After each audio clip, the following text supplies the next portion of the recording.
राष्ट्रनीति का नया दौर, राजनीति का एक नया आगाज। देश की राजधानी जुड़ेगी प्रदेश की राजधानियों से, क्योंकि अब प्रदेश बदलेंगे देश। हर गांव, हर शहर की होगी बात, पूरी सच्चाई और निष्पक्षता के साथ। खबरों का पूर्ण स्वराज, क्योंकि हमारे लिए देश है सबसे पहले। महायज्ञ समिति के कार्यालय में एक पत्रकार वार्ता का आयोजन किया गया। समिति के लोगों ने यज्ञ को सकुशल संपन्न कराने संबंधी बातों पर विस्तृत चर्चा की।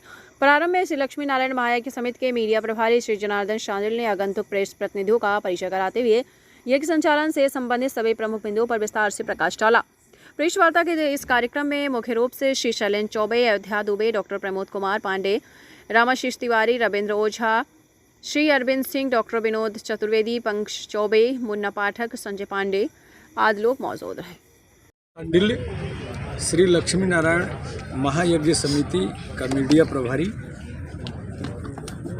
जनार्दन जी, जो ये लक्ष्मी महान यज्ञ होने जा रहा है, जी जी, कितने दिनों का है, क्या उद्देश्य है इसका? देखिए, ये यज्ञ उस महान संत की प्रेरणा से हम लोग करने जा रहे हैं, जो न केवल भारतवर्ष बल्कि विश्व में भी इन दिनों सनातन धर्म और रामानुजाचार्य के द्वारा स्थापित जो संप्रदाय है उसको विश्व स्तर पर स्थापित करने के प्रयासों में लगे हुए हैं श्री जीयर स्वामी जी। उनके सानिध्य में ये पूरा कार्यक्रम हमारा 22 से 27 नवंबर तक का है। कहाँ पे होगा ये हम लोग जिस स्थल पर ये नाम बताइए। ये श्री बच्चन साहनी कल्याण मंडपम, विश्व सुंदरी पुल के बगल में श्री बच्चन साहनी कल्याण मंडपम, ये इस स्थल को कहा जाता है और मारुति नगर कॉलोनी के सामने है, गंगा तट पर। शांडिल जी, काशी है और ये ज्ञान की नगरी है। क्या यह कार्यक्रम आयोजित किया जा रहा है जो यह एक ऐतिहासिक कार्यक्रम हो सकता है क्या?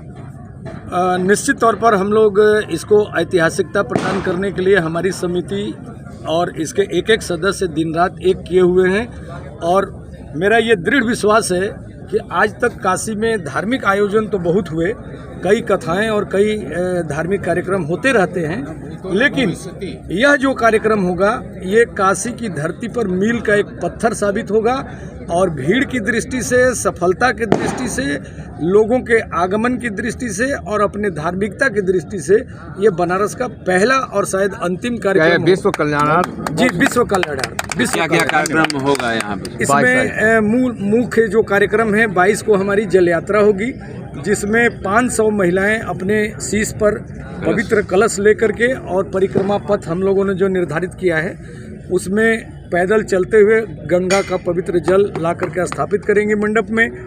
उस दिन का यही कार्यक्रम है। फिर अगले दिन 23 नवंबर को अरणि मंथन यज्ञ में जो अग्नि प्रवेश की प्रक्रिया होती है, पूज्य स्वामी जी के निर्देशन में अग्नि प्रवेश होगा, हवन इत्यादि के कार्यक्रम होंगे, जिसमें 500 जजमान जो देश के विभिन्न राज्यों से होंगे वो हवन इत्यादि करेंगे। 24 को हम लोग तुलसी शालिग्राम का सामूहिक विवाह रखे हुए हैं, जिसमें 1 लाख लोगों के शामिल होने की योजना है।